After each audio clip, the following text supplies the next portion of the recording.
नमस्कार दोस्तों। एक कहावत है कि बड़े बुजुर्ग सही कह के गए थे या सही करके गए थे। ये हमारे पहाड़ों में बिल्कुल सटीक बैठती है। इसका एग्जाम्पल भी अभी आप लोगों को दूंगा। कोई हमसे पूछता है कि कहाँ से हो, तो हम कहते हैं उत्तराखंड से। तो वो बोलता है अच्छा पहाड़ी हो, दैट्स मीन हम पहाड़ों में रहते हैं। लेकिन कोई अब हमसे पूछेगा कि कहाँ से हो, हम कहेंगे उत्तराखंड से तो है लेकिन पहाड़ी नहीं है, क्योंकि पहाड़ों में रहना हमें पसंद नहीं है। हम प्लेन्स की तरफ, धरातल की तरफ आ गए हैं। दोस्तों ये मैं इसलिए कह रहा हूं क्योंकि जहां से मैं हूं, चनौदा से, वहां ना बादल फटा है और बादल फटने से बहुत बड़ा नुकसान हुआ है। और उससे नुकसान इसलिए उन लोगों को ज्यादा हुआ है जो पहाड़ों में रहते थे और पहाड़ों को छोड़ के रोडों के किनारे बस गए हैं। उनको बहुत नुकसान हुआ है और ये मैं आपको दिखाऊंगा वीडियो में कि कितना नुकसान हुआ है।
अब दोस्तों ये आपने देखा कि इतना नुकसान क्यों हुआ है। हम मजाक में कभी कभी कहते हैं यार हमारे बुजुर्ग जो पूर्वज थे इतने दूर दूर पहाड़ों में क्यों बसे, यार नीचे इतनी जमीन थी, उनको वहीं मिली थी जगह। दोस्तों जो बुजुर्ग होते हैं ना, कहते हैं उम्र का तजुर्बा सबसे बड़ा होता है। वो पहाड़ों में इसलिए नहीं बसे थे कि दूर है, वो इसलिए बैठे थे बसे थे वहां की सेफ है वो, क्योंकि वहां की जो मिट्टी है मजबूत है,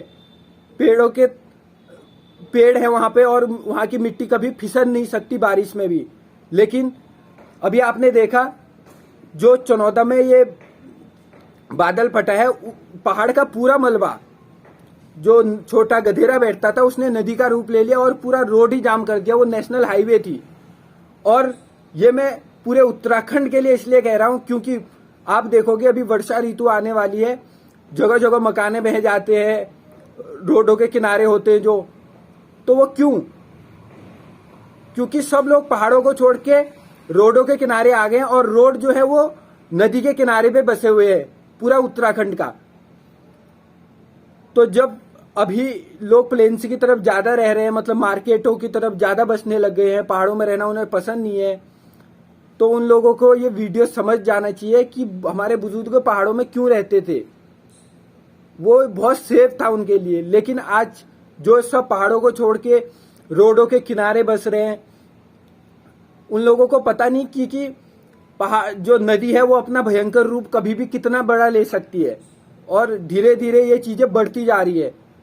लेकिन फिर भी लोगों को मॉडर्न रहना है, पहाड़ों में रहना नहीं है, लेकिन उसका नुकसान यही होगा।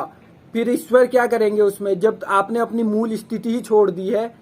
इसलिए जागरूक बनिए, पहाड़ों में रहना सेफ है, ना कि रोडों पे रहना सेफ है। धन्यवाद।